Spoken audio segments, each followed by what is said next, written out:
বাসে পা দিয়েই বুকটা ধক করে উঠল। গমগমে এক কণ্ঠস্বর ছিটকে আসছে কানে। তাহলে হিসাবটা কি দাঁড়ালো হে? কথাগুলো যে বড্ড চেনা চেনা, গলার স্বরটাও। আমি ঘাড় ঘুরিয়ে মানুষটাকে খুঁজছি। ওই তো, ঠিক 2টো সিট আগেই এক বয়স্ক ভদ্রলোক মোবাইলে কথা বলছেন। পেছন থেকে চেহারাটা লক্ষ্য করলাম। শক্তপোক্ত ঘাড়, দুপাশে 2টো লাল জরুল, কান 2টো কুলোর মতো। অবয়বটা চেনা চেনা। বলো বলো, তাহলে হিসেবটা দাঁড়ালো কি? আবার সেই ধরাবাঁধা ডায়ালগ। এবার এক ঝটকায় স্মৃতির ঘরে কিছু যেন দোলা দিয়ে গেল। আর একবার নিরীক্ষণ করি মানুষটাকে। আরে, কর্নেল স্যার না? লাইট ইয়ারের গতিতে মন এবার ছুটতে শুরু করলো। ছুটতে ছুটতে দীর্ঘ 25 বছর পেছনে গিয়ে সে থামে। আর তারপরেই চোখের সামনে একটা ছবি, অন্ধকার মাখা। একটা ছেলের ঝোঁকানো মাথা বুক অবধি নেমে এসেছে, হাঁটছে সে উদ্ভ্রান্তভাবে, অপমানের গ্লানি মুখময় লেপটানো। তার পেছনে দাঁড়িয়ে সারা স্কুল বিল্ডিংয়ের ছাত্রছাত্রীরা, 5 থেকে 10 সবাই। কারোর মুখে টেপা হাসি, কেউ আবার হো হো হাসছে। দূরে দাঁড়িয়ে আছেন কোনো কোনো টিচার, তার মধ্যে আছেন এই কর্নেল স্যার, চোখে ধকধকে আগুন। উফ, না, আর মনে করতে চাই না এই স্মৃতি। সেদিনের 15 বছরের ছেলেটা আজ 41-এর আমি। অনেক রোদ, ঝড়, জল, বৃষ্টি গায়ে মেখেছি, সময় সব শুষেও নিয়েছে, কিন্তু মেলায়নি সেই অপমানের রেখা। ওটা যে বুকের ভেতরে খোদাই হয়ে গিয়েছে। এবার কর্নেল স্যারের চুলের দিকে তাকিয়ে অবাক হলাম। এখন তো আর আগের মতো তেল চুকচুকে পরিপাটি করে আঁচড়ানো নেই তো, বরং উস্কো খুস্কো 90% সাদা। স্বাভাবিক, বয়সটা তো কম হলো না, 70 তো হবেই।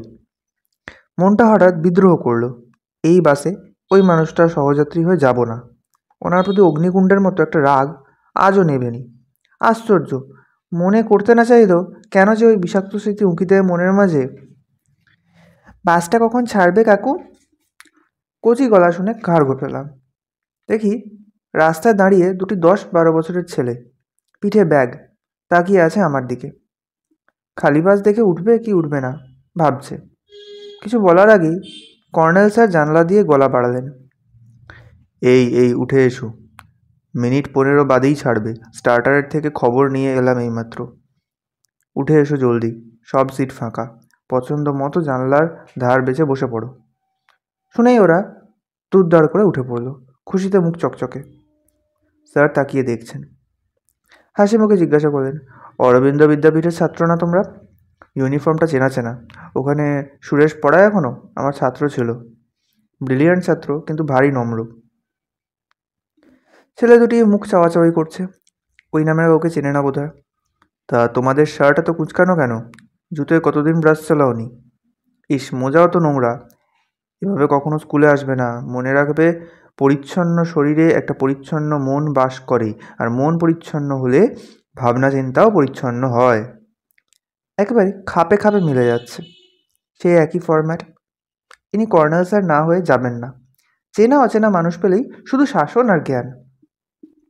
হঠাৎ একটা হুঙ্কার, আরে এই খোকারা, এতক্ষণ তো নজরেই আসেনি, তোমাদের চুল এত বড় বড় কেন?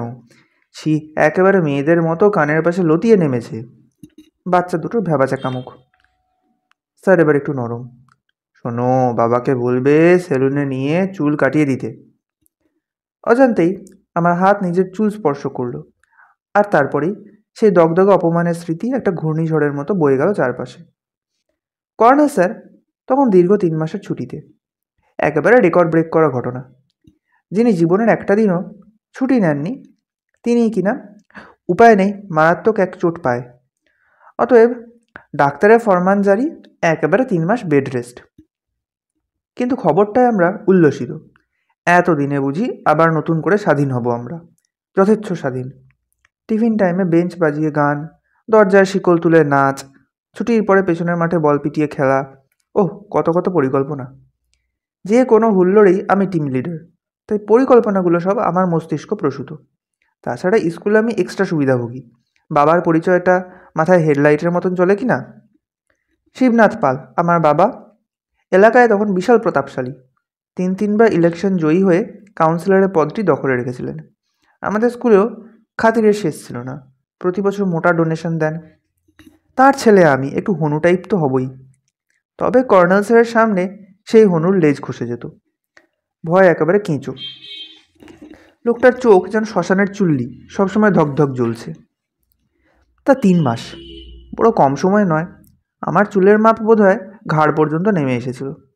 বন্ধুদের তোল্লাই পেয়ে একটা পনিটেল করে স্কুলে আসতাম। আমায় দেখে অনেক টিচারের মুখেই ফিসফাস, কিন্তু সামনে চুপ। ওই যে ব্যাকগ্রাউন্ডে বাবা। হঠাৎ একদিন প্রেয়ার লাইনে মুখোমুখি কর্নেল স্যার। বুকটা ছ্যাঁত করে উঠল। 3 মাস শেষ। বাহ, আমার অনুপস্থিতিতে ভালোই তো উন্নতি হয়েছে বলেই ঝুঁটি ধরে টান। অপমানে আমার মুখ চোখ লাল। পেছনে তাকিয়ে দেখি সবাই মুখ টিপে হাসছে। শোনো, প্রেয়ার শেষে তুমি হেড স্যারের ঘরে আসবে, কথা আছে। বিড়বিড় করে বললাম, জানে না তো আমার বাবা কে? কে? কে? সত্যিই জানি না। কর্নেল স্যারের মুখে তির্যক হাসি। এক কাজ করো, তোমার বাবার ফোন নাম্বারটা দাও, এক্ষুনি জেনে নিচ্ছে তিনি কে। রাগে দাঁত কিরমির করলাম। কি হলো, দাও নম্বরটা। ওর হুঙ্কারে পিলে চমকানো অবস্থা। বুক কাঁপছে আমার। বুঝলাম ভুল জায়গায় খাপ খুলেছি, ভুগতে হবে। আমতা আমতা করে বলি, বাবার নাম্বার ভুলে গেছি, মুখস্থ নেই। পথে এসো বাছা। ঠিক আছে, আমি তোমার বাবার নম্বর মুখস্থ করিয়ে দেবো। প্রেয়ারের পরেই চলে আসবে। পা আর চলতে চায় না, তবু সময় মতো পৌঁছে গেলাম হেড স্যারের ঘরে। ভেতরটা কুঁকুড়ে এতটুকু। শাস্তির ভয়ের চেয়েও বাবাকে ভয় বেশি। আমাদের বাড়িতে একটা স্পেশাল চাবুক রাখা থাকে, এবার ওটাই হয়তো পিঠে পড়বে। হেড স্যারের ঘরে ঢুকেই দেখি কর্নেল স্যার মুখ তুম্বা করে বসে আছেন। পাশে দাঁড়ানো আমাদের দারোয়ানজি ধ্রুবদা। হেড স্যার কিছু বলার আগেই কর্নেল স্যার বলে উঠলেন, ধ্রুব, ওর চুলের ঝুঁটিটা খুলে বিনুনি পাকিয়ে দাও তো। ধ্রুবদা আঙুল মটকালো। বিনুনি পাকাতে আমি জানি না স্যার। তাহলে ক্যান্টিন থেকে রান্নার মাসিকে ডেকে নিয়ে এসো, সঙ্গে যেন চিরুনি নিয়ে আসে। পরিপাটি করে ওর যেন বিনুনি বাঁধা হয়। তারপর সারা স্কুল ওকে ঘোরানো হবে দুপাশে 2 বিনুনি নিয়ে। হেড স্যার মাথা নিচু করে একটা রেজিস্টারে কিসব খচখচ লিখে যাচ্ছেন। একবার তাকালেন কর্নেল স্যারের দিকে, ফিস করে বললেন, ঠিক আছে, এবারের মতো শাস্তিটা মকুব করে দিন, কিন্তু ভবিষ্যতে যদি কখনো দেখি, আর হ্যাঁ, কালকের মধ্যে চুল কেটে তবেই যেন ও স্কুলে আসে। নো নেভার, গর্জন করে উঠলেন কর্নেল স্যার। এই শাস্তি মকুব হবে না। আমি একবার যা বলে দিই তা ফিরিয়ে নিই না। এক ফুৎকারে হেড স্যারের সব ভাষা ফুরিয়ে গেল। কর্নেল স্যার আবার গর্জে উঠলেন, তুমি না একজন পুরুষ মানুষ? আমি তো এখনো বালক স্যার, কাঁদো কাঁদো মুখে বললাম। হা হা হা হা, বালক? তাহলে বালিকা হবার স্বাদ হলো যে বড়। এই ধ্রুব, শোন, এই ছেলে আজ ঘাড়ের দুপাশে 2 বেনি ঝুলিয়ে সারা স্কুল বিল্ডিং ঘুরবে। বছর 15 বয়স ছিল, ক্লাস 9 তখন আমি। আজও ভুলিনি সে অপমানের কথা। আমি যখন 2 বেনি ঝুলিয়ে সারা স্কুল হাঁটছি, হঠাৎ উনি দূর থেকেই চেঁচিয়ে বললেন, তাহলে হিসেবটা কি দাঁড়ালো, বোঝা গেল? তুমি আর কখনো বালিকা সাজার শখ করবে না। এখন থেকে স্কুলের সুবোধ বালক হয়ে চলবে, ওকে? কান্না লুকিয়ে সেদিন স্কুল থেকে বেরিয়েছিলাম। অনর্গল সাপসাপান্ত করেছিলাম স্যারকে মনে মনে। তারপর টানা 7 দিন স্কুলে যাইনি। একদিন বাবার ঘরে গুটি গুটি ঢুকি। কিছু বলার আগেই বাবা বলে উঠলেন, কাল থেকে স্কুলে যাবে, অনেক দিন অ্যাবসেন্ট করেছো। না, ওই স্কুলে আর যাবো না, বন্ধুরা খ্যাপাবে। খ্যাপাক, সময় সব ভুলিয়ে দেয়। শোনো, বন্ধু হলো বিকেলের সঙ্গী আর অভিভাবক, শিক্ষক হলো আত্মার সঙ্গী। হাঁ করে শুনলাম, কিন্তু বোধগম্য হলো না। বাবা আবার বললেন, তোমাদের কর্নেল স্যার খাঁটি মানুষ। আজ বুঝছো না, কাল বুঝবে। উনি তোমার ভালোই করেছেন। তবু আমার ভেতরে একটা প্রতিশোধ স্পৃহা। সুযোগ পেলে ওর কোনো অনিষ্ট করবই, কিন্তু কী ধরনের অনিষ্ট মাথায় আসতো না। একদিন অনেক ভেবেচিন্তে স্যারের সাইকেলের হাওয়া খুলে দিলাম। ছুটির সময় দেখি তিনি সাইকেলটাকে হাঁটাতে হাঁটাতে ফিরছেন। মাঝ রাস্তায় মুখোমুখি দেখা। উনি ঠিক করে হেসে বললেন, বড্ড রাগ আমার ওপর তোর, না? কিন্তু একদিন বুঝবি এই কর্নেল স্যার তোর কত বড় উপকার করেছেন। তখন কিন্তু আমি হিসেবটা বুঝে নেব। কেন যে বাসটা ছাড়তে এত দেরি করছে? পকেট থেকে একটা সিগারেট বার করলাম। একটু লুকিয়েই ধোঁয়াটা ছাড়তে হবে। স্যারের যা ঘ্রাণ শক্তি আর ধূমপান ওর অসহ্য। হয়তো শাস্তিও দিয়ে দিতে পারেন। দুস, আমি এখন কত বড় হয়ে গিয়েছি। এত বছর পরে উনি থোড়ি আমায় মনে রেখেছেন ছাত্র বলে। হঠাৎ সেই 2 বাচ্চা ছেলে এক ছুটে নেমে গেল। পেছনে ওদের রুটের অন্য বাস হাজির। আমিও নেমে পড়ব। এ বাস কখন যে ছাড়বে। সিগারেটটাও হাতেই ধরানো হয়নি। কেমন সংকোচ হচ্ছে, তার চাইতে নেমেই পড়ি। ও মা! আমিও নামলাম, দেখি ড্রাইভার কন্ডাক্টর ফাঁকা বাসটাকে নিয়েই ঊর্ধ্বশ্বাসে চলে গেল। এই রোক্কে রোক্কে বলতে বলতে ছুটছি, দূর, কে শোনে কার কথা, সে তখন বহু দূরে। যাকগে, ভালোই হয়েছে, কর্নেল স্যারকে এড়ানো গেল।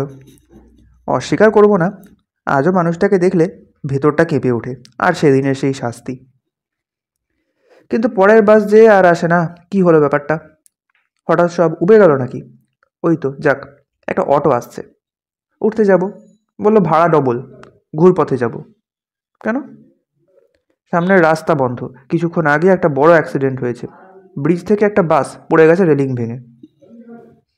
চমকে তাকালাম, কোন বাস, কখন? বিবরণ শুনে হতবাক। আরে আমি তো ওই বাসেই ছিলাম, ভাগ্যিস, কিন্তু কর্নেল স্যার তো ছিলেন ভেতরে। বুকের ভেতরটা হঠাৎ হু হু করে উঠল। ওর প্রতি এত রাগ, তবু যে কেন? অটো ড্রাইভারও বলল ওটা নাকি ঊর্ধ্বশ্বাসে ছুটছিল। ড্রাইভারের বোধহয় লাস্ট ট্রিপ। হঠাৎ ব্রেক ফেল, তবে ড্রাইভার কন্ডাক্টর লাফিয়ে নেমে পড়েছে এই বাঁচোয়া। আমি বোবা ভাষায় বলার চেষ্টা করলাম, আর আমাদের কর্নেল স্যার, তার কি হলো, বেঁচে গেছেন নাকি, নাকি খবরটা চেপে দেওয়া হচ্ছে? থম মেরে রইলাম। বুকের ভেতর আগুনের কুণ্ডলিটার ওপর হঠাৎ যেন কেউ কলসি কলসি জল ঢালছে। আমার চোখের পারে ফোঁটা ফোঁটা কান্না। এর বেশ কিছুদিন পর হঠাৎ হেড স্যারের সাথে দেখা। বেশ খুনখুনে বৃদ্ধ হয়েছেন, কিন্তু স্মৃতিশক্তি দুর্বল নয়। পরিচয় দিতেই বুকে জাপটে ধরলেন। কী রে, চুলের মাপ বড় হচ্ছে না তো? তাহলে কিন্তু আবার শাস্তি পাবি কর্নেল স্যারের হাতে, বলেই হো হো হাসি। আমিও লজ্জায় মুখ লুকোচ্ছি। হেড স্যার নিজেই আবার বললেন, জানিস, মানুষটা রাফ অ্যান্ড টাফ ছিলেন, কিন্তু বড্ড খাঁটি।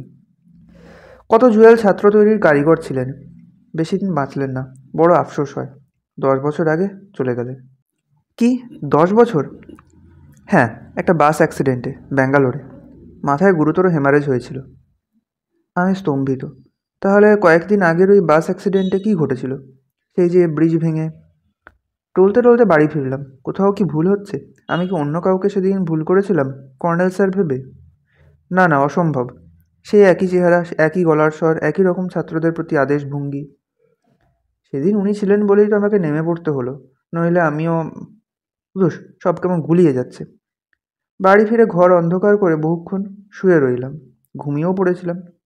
হঠাৎ মনে হলো কেউ কানে ফিসফিস করছে। তাহলে হিসেবটা কি দাঁড়ালো হে? কে কে? ছায়াটা সরে গেল সামনে থেকে। যাওয়ার আগে আশীর্বাদের ভঙ্গিতে দুহাত যেন ছুঁয়ে দিল আমার মাথায়।